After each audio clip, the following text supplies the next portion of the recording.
Hi, everybody, and good evening. I think we'll get going.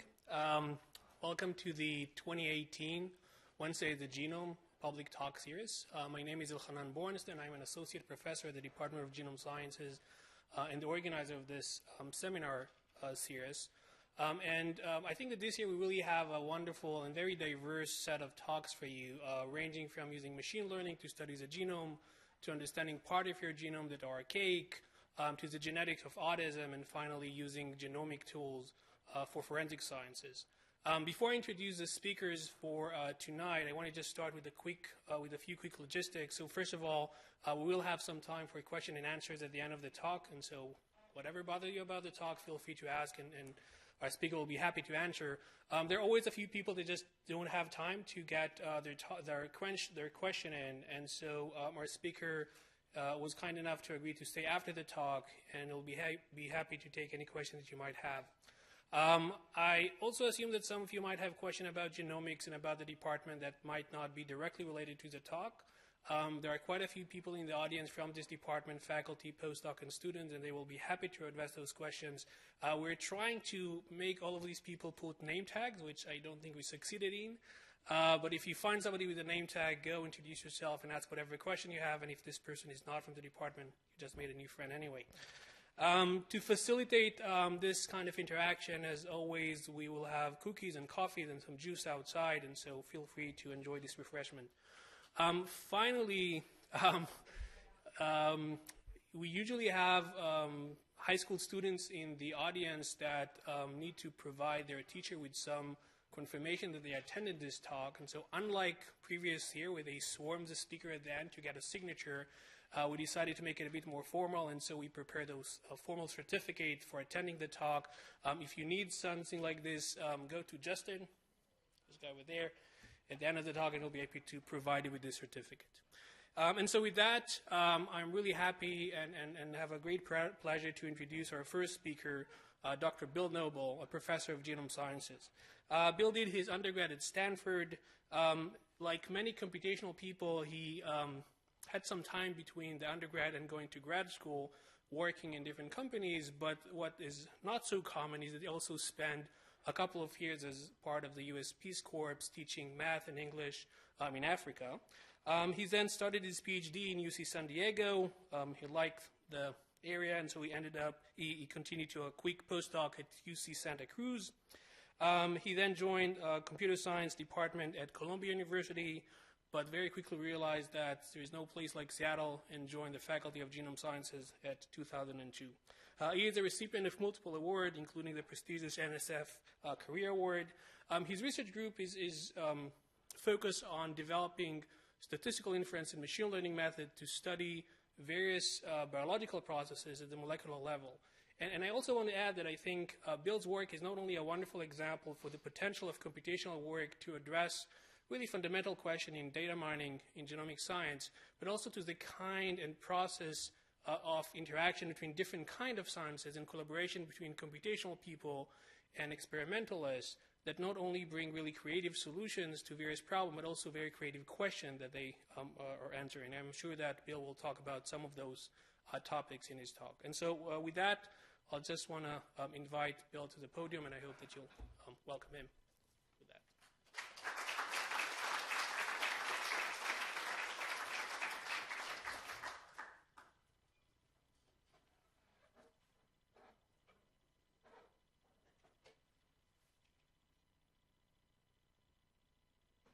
Thank you. All right, so thank you all for coming. I'm pleased to start out the Wednesday evenings at the Genome this year. And as the title implies, I'm going to tell you about sort of a relationship between stuff going on in computer science, and specifically in machine learning, and the work that goes on in this department and elsewhere, and trying to make sense of the human genome. But before I dive into that, I thought I would tell you a little bit about where I'm coming from, to give you a sense of, Elhanan alluded to this a little bit, to give you a sense of what my background is like. So I started out in graduate school doing artificial intelligence. I was in the AI lab at UCSD, working in a subfield of AI that was just starting to be called machine learning. These days, people think of machine learning and AI as the same thing, but actually AI is broader. than the subfield of machine learning, which is where deep neural networks have been developed. At the time, my dad was telling me, my dad who's sitting right there, was telling me that I should get involved in all this genetic stuff. There's a lot going on in genetics. And I said, Dad, you know, I took AP chemistry. I taught physics for a while for high school students, but I haven't had a biology class since sophomore year in high school, so that's not going to happen. Now what I wanted to do was artificial life, which was basically evolving creatures in the computer. Right? I thought that was cool, and I did a lot of that, and then went to a couple conferences and realized that there wasn't a lot of rigor in that particular field. There were just people evolving stuff and then saying it's cool.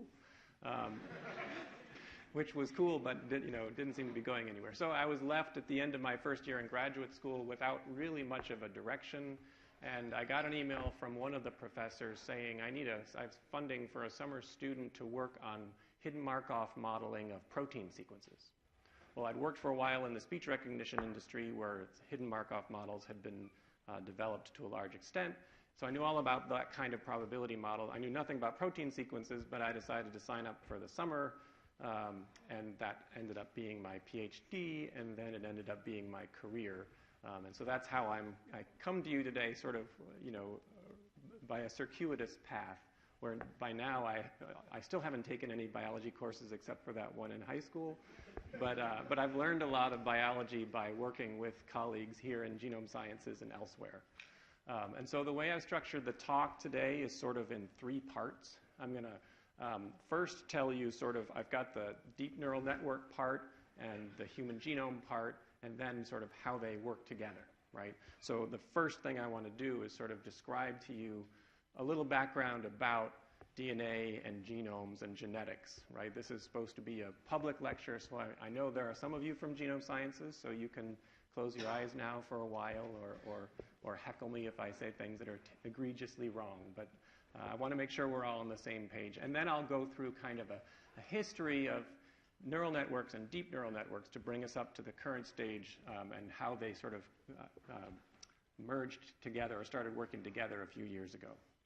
So let's start. I'll start in 2003 for genomics. This is a picture of the Human Genome Library, sort of a sculpture kind of, or a work of art at the Wellcome Collection to commemorate the completion of the Human Genome Project. So the Human Genome Project, you may remember the announcement, 2003.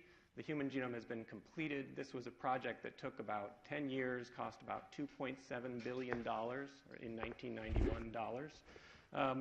And what that gave us was this. This is a bunch of printed pages listing the bases, A, C, G, and T, for all the chromosomes in a human cell. Okay, so printed out, it's about 3.1 billion bases, and that's what it takes to write them all down on pieces of paper. I don't think many people actually read it that way anyway. But, the idea was now we've got the genome, right? Okay, so a gene is a region of the DNA that typically codes for a protein. I'll tell you a little bit more about that later, but you can think of it sort of as a gene is sort of a functional unit in the genome. And the suffix ome is kind of a Greek, it's kind of a Neo-Greek suffix that means the entirety or everything. So that the idea is the genome is all of the genetic components in a given cell.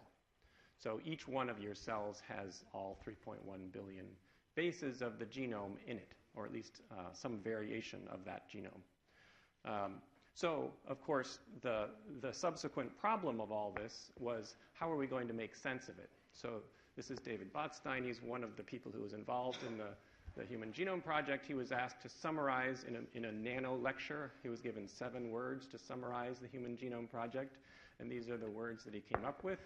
Genome, bought the book, hard to read, right? So at that point, we had a book or a whole bunch of books, and we couldn't really make much sense of it. And so the questions we wanted to answer were things like, how many genes are there in the human genome? Where are they exactly in the genome? What do each of these genes do? How do they get turned on and off in different situations? If you have a developmental process happening and some genes need to turn off or on, or if there's changes in the environment and the genes need to respond, where are the switches that are responsible for turning these genes on and off? How do those switches work? And then, of course, the big question is there anything else in there we don't know about yet, right? I mean, there's a lot of DNA there. Maybe there are things in there that we haven't even dreamt of yet. So what became clear at that point was, ironically, yeah, we just spent 10 years generating a bunch of data, but we need more data, right? So the problem was we had one kind of data, which was the letters in the genome, but we didn't really know all the other biochemical properties of the genome. So we didn't know about things like what other molecules are interacting with the genome where, or how is the DNA structured inside of the cell. Of course, we have the human genome sequence, but obviously we don't have identical genome sequences. Each of us differs in approximately 1 every 1,000 bases or so. And so getting some idea of the variation of the genomes across the human population or even between species was an important part of that data gathering process. So in particular, it turns out that DNA is actually pretty long and the nucleus is small. So if you take the DNA from one cell and stretch it out, it's about as tall as I am. It's about 2 meters long. In one cell. And of course, the nucleus of a cell depends on the cell, but an average cell, maybe it's about 6 microns, right? So 6 millionths of a meter long. So if you think of it in terms of more macroscopic things, if you had a nucleus that was the size of a penny and you unstretched all the DNA, you'd have to walk 1 hour and 15 minutes down to the Ballard Bridge to stretch out that DNA. So it's a lot of DNA that's all crunched down inside the cell, and understanding how that gets folded and why it gets folded that particular way was part of the sort of data generating process that we needed to go through. Now, as it turns out, during the subsequent decade or so, there was another revolution in genomics, which involved, it was a technology-driven revolution that involved essentially developing new methods for measuring DNA sequence. And so what this graph is showing is the rate of increase of DNA sequencing speeds for different kinds of technology over the years from 2000 to extrapolated to 2025. And I guess I don't have a pointer here. I have a little one. I don't know if you can see that. But the blue line here is what would happen if it was doubling every 18 months. So that's the famous Moore's law that you hear about for computer capacity. And you can see that the way that this line has been going before is not the same slope as that blue line. One of the instrument manufacturers estimates that it's going to double every 12 months. If you just extrapolate the line, it's more like doubling every 7 months. But the point is, the ability to measure DNA sequences has increased dramatically over the past decade. So we got a ton of data, which is what we needed. And it's not just measuring the sequence itself, but using this kind of technology, you can measure lots of different properties of the DNA. So it gives us a much more complete picture of what's going on inside the cell. Okay, so that takes us to, let's say, about 2012 or so. We've now spent another 10 years. We're generating tons of data. It's still, it's now an even longer book, maybe even harder to read. Now let's switch over to the neural network side of the equation for a little bit. So on the neural net side of things, I'm going to go back a little bit farther in time just to give you a sense of where these things come from. This is a famous paper from 1957. Well, I guess it appeared in print in 1958. It was invented in 1957. The perceptron, a probabilistic model for information storage and organization in the brain by Frank Rosenblatt. So the perceptron was a simple algorithm and actually an instantiation of that algorithm in a hardware artifact, which there's a picture of here called the Mark I perceptron. And what it was essentially a pattern recognition engine. It was hooked up to a CCD camera, and you could train it to recognize digits, different kinds of letters. And what was interesting about it, or what Frank Rosenblatt's point was not to say, oh, we're capable of recognizing digits. People had done that before. His point was, we can do it in a way that sort of mimics the way the brain works. So his idea was that we want to, he called them perceptron as a sort of an analog to a neuron. And the idea is that in your brain, you have each neuron has these components where there are dendrites and axon terminals, and there's signal coming in, and there's some kind of activation that happens, and then a signal that goes out of the neuron. And the perceptron model was designed to sort of mimic this in a very simple mathematical way. So you have on the left 3 inputs, which would be numerical values. Maybe they're coming from a sensor from the camera. They get combined with some mathematical function, usually a very, very simple function. And then there's some output. And maybe that output is sent to multiple different places, or maybe it just goes to the output that you're interested in. It turns out one of the things that Rosenblatt proved was the perceptron convergence theorem, which showed that this learning mechanism, when they put a bunch of these units together, would always converge to a solution. And the kinds of solutions that it would converge to were something like this. This is just taken from the Wikipedia page for perceptrons to give you an idea of what kind of thing it's doing. But imagine you have a bunch of pictures of cats and dogs, and you're trying to learn to recognize the difference between them. Each of the features of that image might come in. Maybe you can get some feature that corresponds to ear shape, or some feature that corresponds to the overall size of the creature that you're looking at. And all the perceptron it does is draws a line, right, between the dogs on the right, the cats on the left.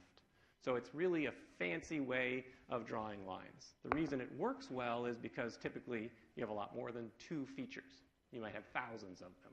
So you're drawing a line, but it's not in a 2-dimensional space. It's in this mathematical, it's called a hyperspace, a space with lots and lots of dimensions, which gives it a lot of power to learn interesting patterns. So there was a lot of excitement about this in the 60s as people developed algorithms and improved ways of doing things like the perceptron.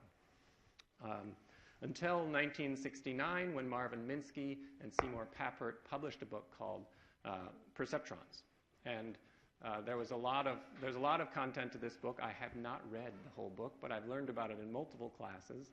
And I can tell you the main take-home message was essentially that, that perceptrons are great, but they're not so great. And it's sort of a little bit obvious in just looking at this picture. The problem is if you have dogs on the right and cats on the left, what happens if another little dog comes in and he's in the wrong side, right? If you're just drawing lines, it turns out the perceptron can't separate this problem. This is called the exclusive OR problem. And so the idea of the book was, okay, perceptrons might seem great, but they're fundamentally limited in the kinds of problems they can solve. And so this essentially led to the first great winter of the development of neural networks. Everybody stopped working on them and said, oh, they're fundamentally flawed. Let's go do other stuff.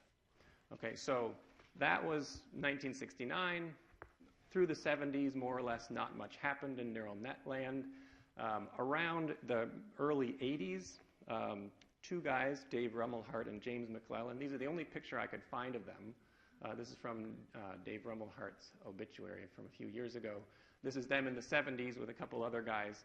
They had started talking about, they're cognitive psychologists, and they started looking more into these neural network stuff because they're interested in brains, and they kind of rediscovered the idea that actually you can train a perceptron as long as you make it more complicated. So what you do is rather than just have one set of units, all the inputs come, they go through perceptrons, and that's the output. Now you have one set of perceptrons, and they get linked to another set of perceptrons. And with 2 sets of units, now suddenly you can do stuff like this, where you're essentially, if your data were those blue and red dots in a 2D plane, using the multi-layer neural network, you can translate it to a higher dimension where now you can draw a straight line, or in this case a plane, that separates the 2 classes of points that weren't separable before.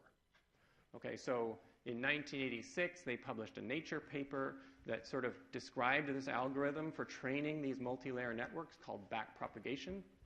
For a long time, a lot of people, including myself, thought they'd kind of invented backpropagation. In fact, it was well known in the 50s and 60s. The same algorithm was used for calculating thrust for the Apollo rockets.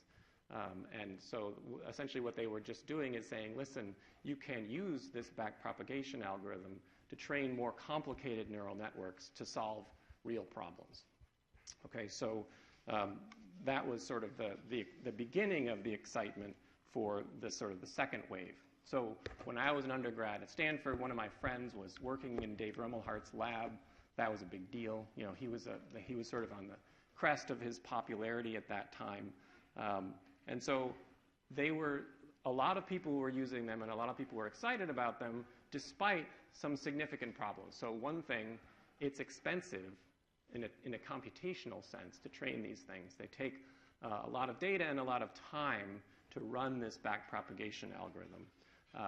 You can't really prove a lot about them. You can still prove this convergence theorem, which says they converge to an answer, but you can't prove that it's the best answer in any sort of meaningful sense. It's an answer that separates the two classes you're interested in. And another big problem was that you usually train them using some random initialization, and depending on what random initialization you used, you get a different answer each time, which is kind of frustrating if you're trying to solve a particular problem. And in particular, there are lots of choices, like how many perceptron units should you put in, or how many layers should you use? And there wasn't any good theory for how to do any of that. But they worked really well.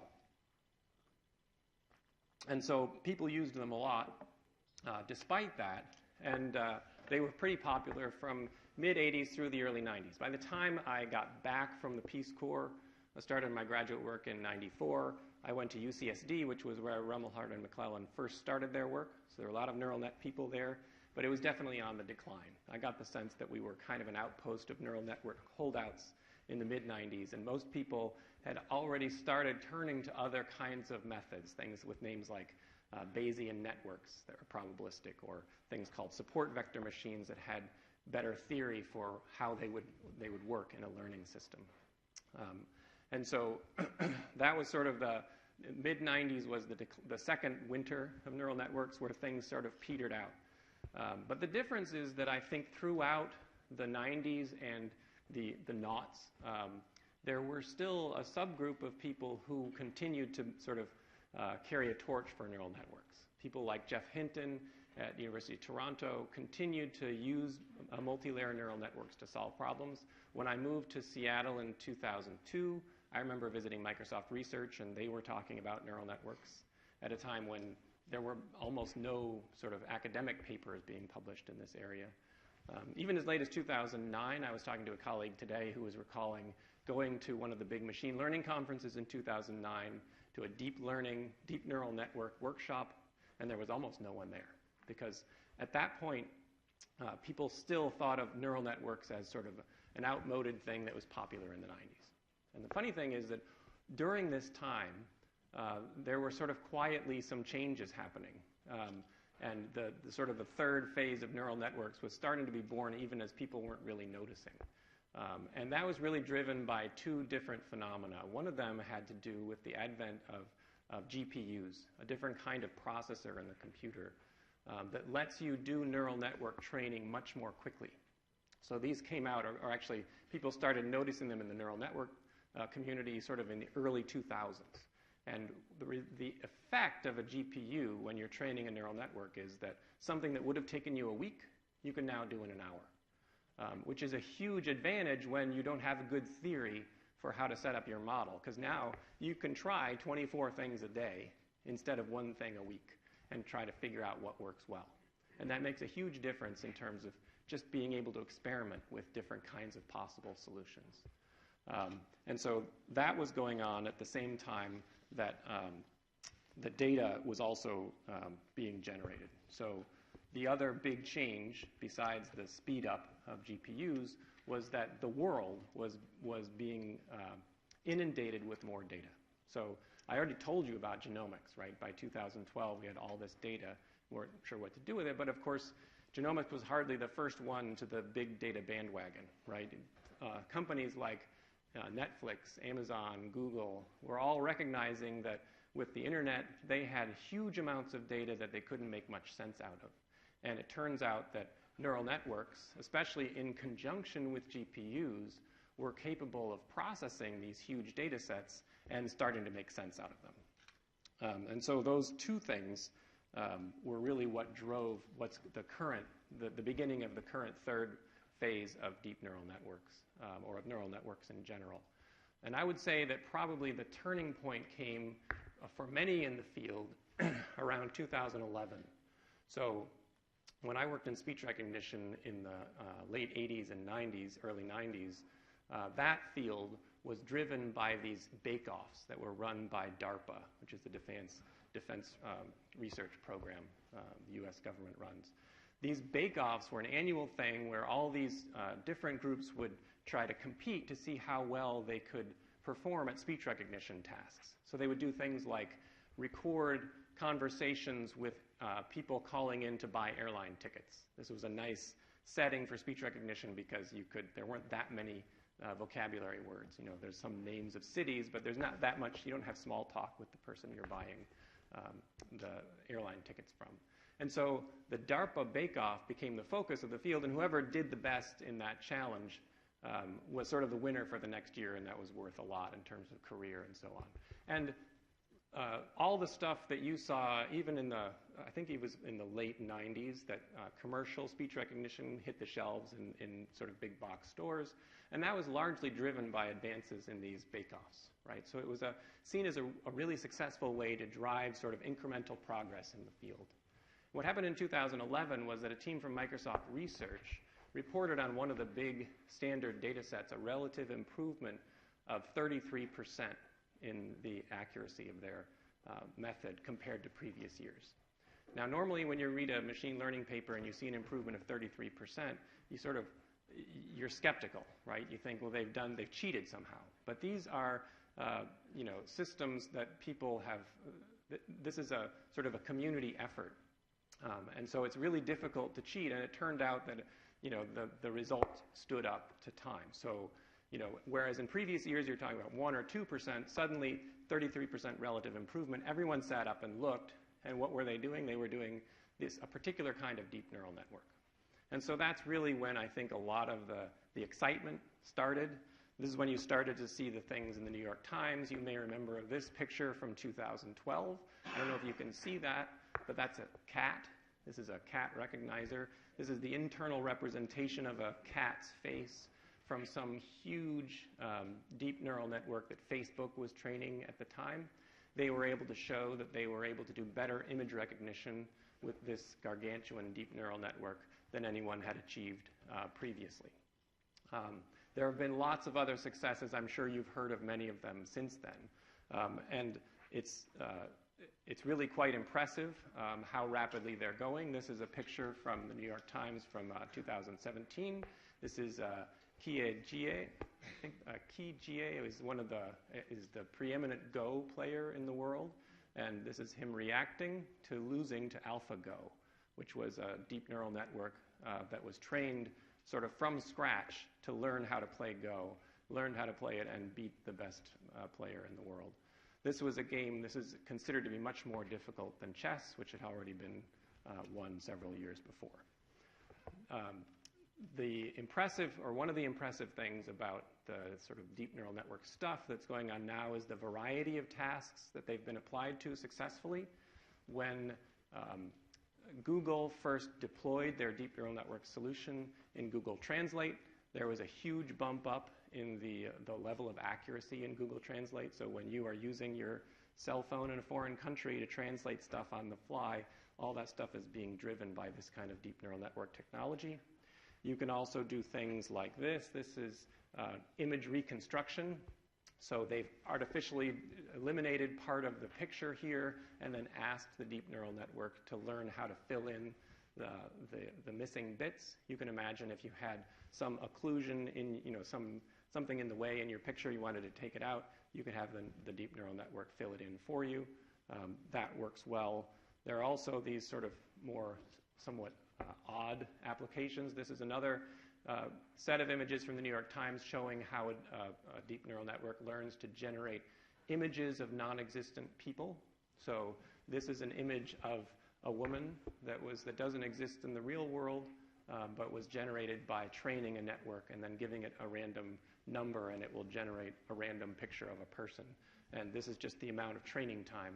And after 18 days, it's impossible to tell that that's not a real person. Just last week, this is a New York Times article about how a security company in Beijing is using real-time face recognition for tracking individuals. So these are pictures of numeric identifiers of faces being tracked in real time, again using deep neural network technology. So that there's sort of an obvious way that these two things come together. You have all of these solutions. You have a field, genomics, that is awash in data and not sure how to make sense out of it. And so the question is, how are we going to put the two together? So what I wanted to spend the rest of the time doing is telling you about a few applications of how deep learning has been used successfully in genomics. So by way of background, let me first tell you about the ENCODE project. ENCODE stands for the Encyclopedia of DNA Elements. It's sort of an NIH follow-on to the Human Genome Project. It was started in 2003. It's still ongoing. And the basic idea was to try to figure out what are all the interesting functional elements in the human genome.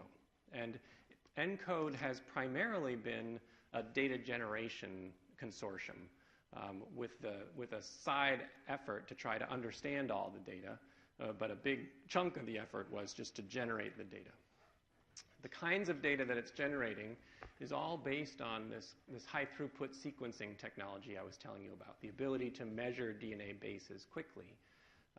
But actually you can use that technology not just to see, okay, it's an A here and a C here and a G there, but also to learn other properties of the DNA. So for example, you can learn things about what's the local packing density of the DNA.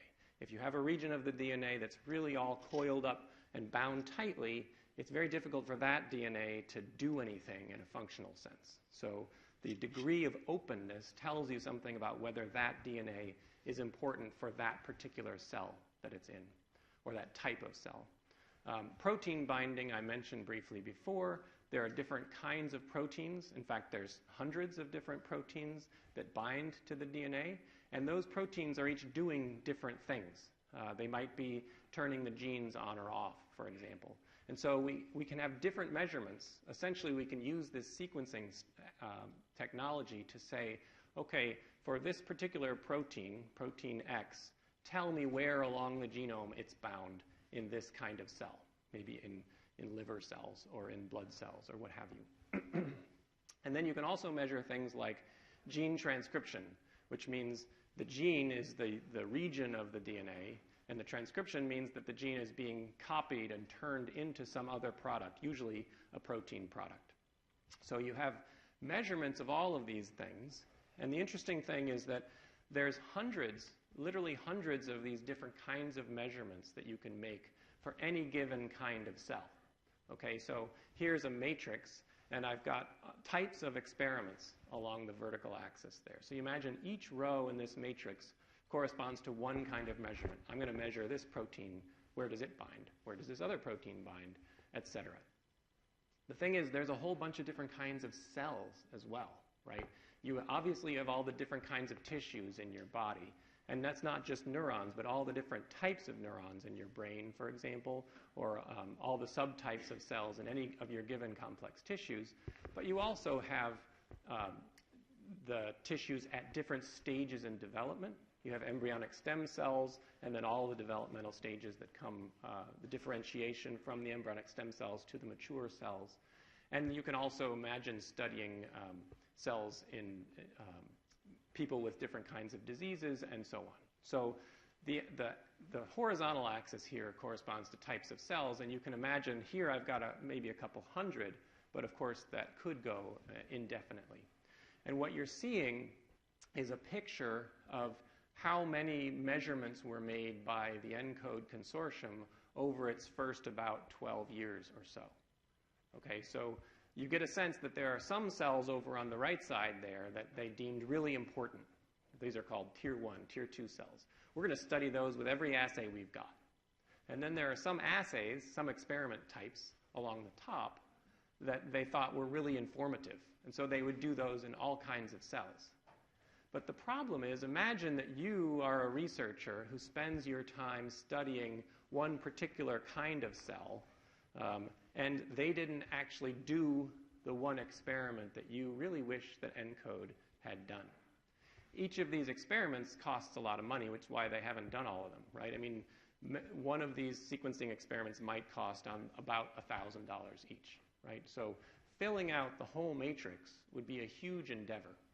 And it might not benefit that many people. Maybe it's just you and your small research group that studies that one kind of cell. It's hard to convince the ENCODE consortium to go generate that data for you.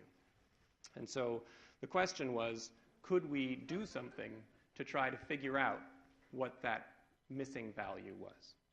Okay, so it turns out this is kind of similar to a seemingly totally unrelated problem. Back in 2006, Netflix announced their Netflix Prize competition. They offered $1 million to people who could analyze their data for them successfully. And the problem was, we got a bunch of people who subscribe to Netflix. They've all given us ratings for some of the movies, and we'd like to be able to predict what other movies they'd like in the future, right? So we could tell them, here, you've told us you like these 20 movies and you hate those 40 movies. Here's a set of movies that we think you'll really love, okay? So this was a huge deal. And these are the guys who won the competition, and this is the guy, Jeff Haubert. I wanted to tell you his story because he sort of motivated us starting along this path. Jeff has a PhD in organic chemistry. He worked in drug discovery for 20 years. He was getting late in his career. He thought this machine learning stuff was interesting. He heard about the Netflix Prize. He thought, well, maybe I should learn about machine learning by trying to do this Netflix Prize thing. So he got involved. He started working on it, and one of the things that people learned in this competition was that if you made multiple models and averaged them together, they worked better than any single model. And so what happened was there were all these teams competing, and they started grouping together and joining together and averaging their models. And Jeff got scooped into one of these bigger and bigger teams, and his team actually crossed the finish line first. Right? They had a thing that said, as soon as somebody gets an error rate below X%, competition's done. And Jeff's team crossed the line first. But then they also had a thing that said, well, but we hid some data, and so everybody who gets across the line within 24 hours after that, we're going to test them all on the held out data, and that's the final winner. And so even though he got across the line first, they got the $1 million because they actually did a little bit better on the hidden test set. So at that point, Jeff joined my lab. And he said, well, hey, you know, this problem that you're trying to solve, it's really similar to the Netflix Prize competition in the sense that you're doing imputation. You're saying we've got some values in this matrix, and we're trying to fill in some other values in the matrix. The only difference is that now, instead of a matrix, we actually have more like a cube. And it's a totally invisible cube on this. It's totally visible on my screen, but it's not visible on the slides, which I should have come down to check. But anyway, you just have to imagine it's a picture of a cube with some missing values. Okay? It's not there, but it's over here. Afterwards, you can come see it. It doesn't really matter. The key point is that we figured we can try to use some of the same technology that you'd use for imputing the Netflix preferences, but use them instead of saying, you know, is Jeff Haubert going to like the movie Breaking Away?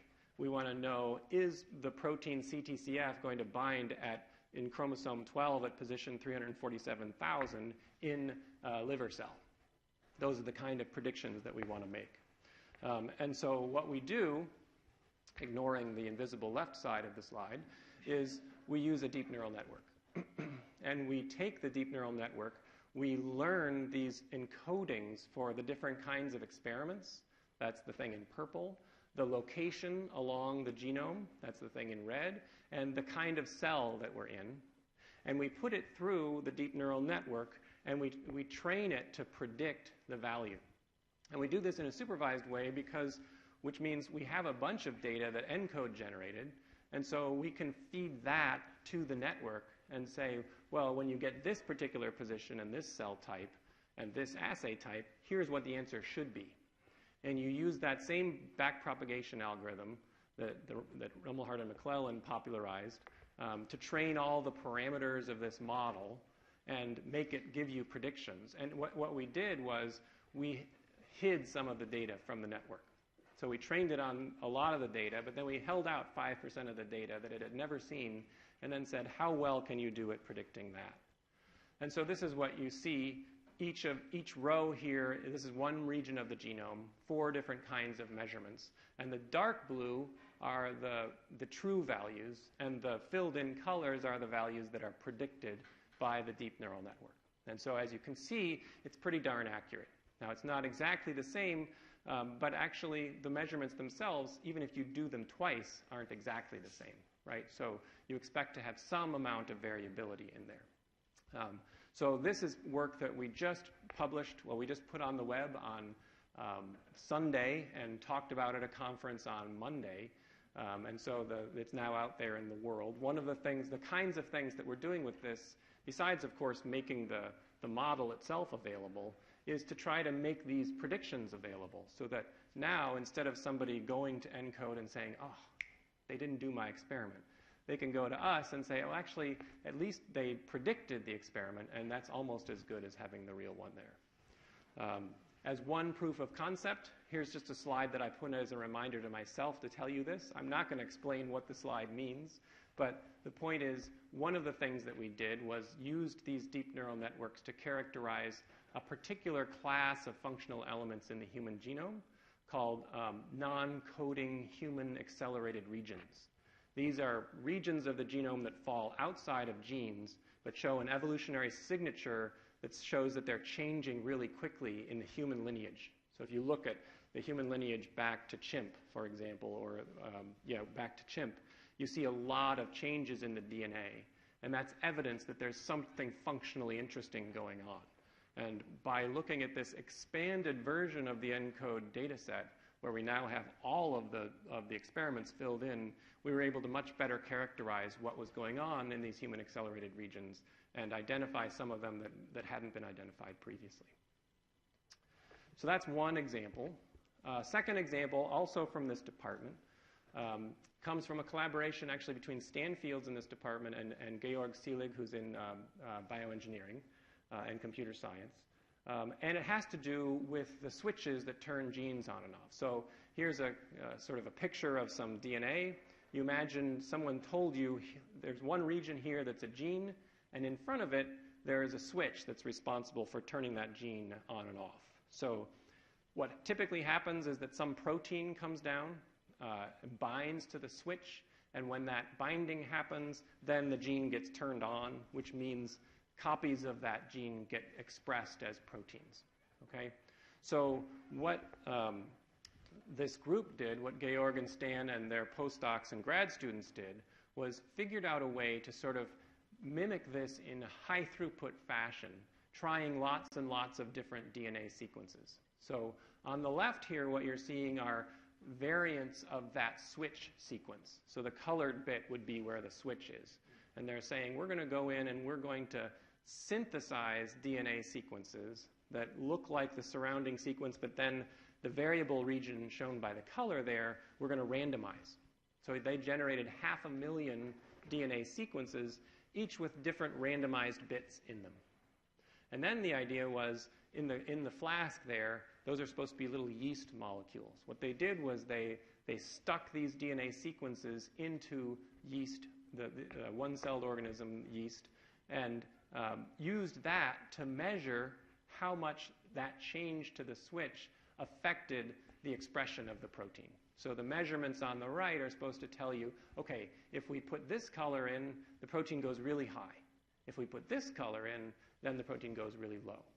So the question is, now that they've automated this process, they've got 500,000 of these sequences, they can measure all of them in different yeasts, can we use that to train a deep neural network?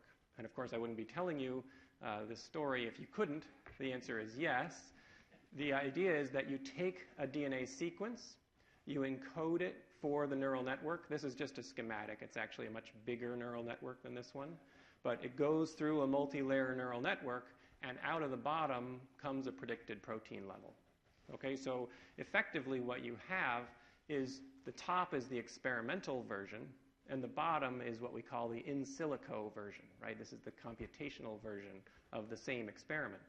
But now what you can do is compare, if you put in a new sequence that we haven't, that the network has never seen, and predict the protein expression, how well does that correlate with what you get when you actually measure it in the test tube setup? And what you're seeing here, all these dots, are a comparison between the predicted protein level and the measured protein level. So you get a correlation of about 0.6. They're strongly correlated with each other. And this is important because it allows us to do things like engineer yeast to solve important problems. You can use yeast for generating medicine, for example. And if you want to engineer it to express more genes, you can maybe use this kind of switch to control how much this gene is turned on or this other gene is turned on. You could also imagine using yeast for lots of other sort of industrial applications, processing biohazards, and so on. And then, of course, the other thing that's very interesting here is that the mechanisms that yeast uses to turn on and off its genes are actually very similar to the ones that humans use. And so to the extent that this network might help us understand what are the changes in DNA that's causing changes in the expression of these proteins, those lessons may also apply in the human genome. Okay, so then the last project I wanted to tell you about was actually carried out not here at the UW, but at Princeton by Olga Troyanskaya's group. And I actually heard her talk about this on Monday at that same conference. And it's a somewhat related problem, but there's some important differences. So we're still thinking about switches and genes and so on. But now what I've showed here is that, well, let's back up a second. You've got this whole system, but now imagine that within the switch you just make one single change. You change, say, a C at a particular position into a G. Is that going to affect the rate at which that gene gets expressed as a protein? And what Olga's group did was trained a deep neural network, something they called Deep C, to sort of solve this in a two-stage process. They again used that ENCODE data set that I told you about, but now what they're doing is taking the sequence as input and predicting all of these different properties from the ENCODE data set jointly. So you're predicting things like the DNA local packing density, all the different kinds of protein binding, and so on. And the key thing that they did was they used these measurements to then compare against some data from real individuals. So they trained this network, and then they were able to go and look at a big collection of data from individuals with autism. This is a particularly powerful data set because it's arranged into what are called quads. It means that you have one child who has autism, and they have a sibling who does not have autism, and neither parent has autism. And they've done the DNA sequencing for all 4 people in the family. So what this means is that you can identify the genetic changes that happen only in that one child. It's not in either of the parents. It's not in the sibling. These are called de novo events because they happened sometime during when the child was being conceived, right? So the de novo events are the ones that may sort of tell us what's going on functionally in the autism spectrum disorder. And they were able to use their deep neural network to sort of study, okay, let's look at 127,000 different de novo mutations from this huge study of autism and use our deep neural network to predict which ones are likely to have the biggest effect on gene expression. Okay, so they were able to narrow this down and say, okay, if we look at, and then they actually have some gene expression measurements from individuals with autism and the sibling, and they were able to show that the things that they identified correlated. So what you're seeing on the right, this is just a schematic, but the idea is that they could predict with their model that this particular gene, for example, would be more highly expressed when you have autism than when you do not, based on the mutation, the predictions from their model. And in particular, oops, oh yeah, that's right. So I didn't put that slide up. But in particular, they had 9 individuals, or 9 particular genes that they were able to go back to cell lines that were relevant and actually carry out the expression measurements in those 9 cell lines and show that, in fact, in 9 out of 9 cases, there was a strong change in the expression, the corresponding expression, both at the level of in the expression of the protein. I'll leave it at that for simplicity. Okay, so now they've been able to link this not just to sort of what's going on within the cells in terms of who's binding where and so on, but they've brought it out of the cells and started to ask questions about how can that have impact on human disease. And I was particularly pleased when I went to Olga's talk to see when she put up a picture of all the people who were participating in this project.